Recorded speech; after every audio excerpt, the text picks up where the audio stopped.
Hey everybody, welcome back to the final episode of the Daily Drive this week. All week long, we've been reflecting on this idea that Jesus knows what we need even more than we know what we need. Today, I want to take you to the very end of Mark chapter 6, where Jesus reveals yet another need we have in our lives. In Mark 6, 54 through 56, we read this: As soon as they got out of the boat, people recognized Jesus. They ran throughout that whole region and carried the sick on their mats to wherever they heard he was.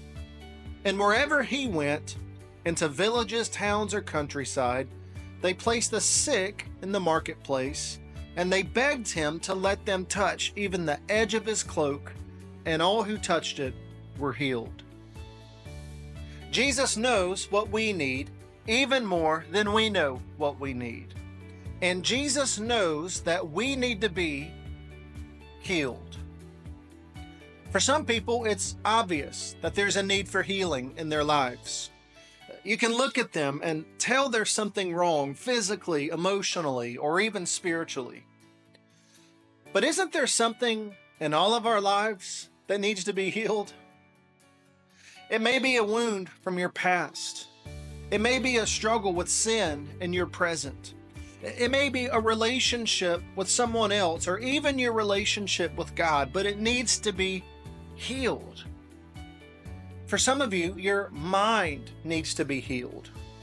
Maybe you have thoughts that you can't get out of your head because you've been living in a corrupt world and allowing things in that shouldn't be there. You may have a father wound that needs to be healed. You may be living with a sense that no one really loves you or cares about you, and you need emotional healing. Mentally, physically, emotionally, and spiritually, we're all wounded people, and we all need healing on some level. We need the healing touch of Jesus in our lives.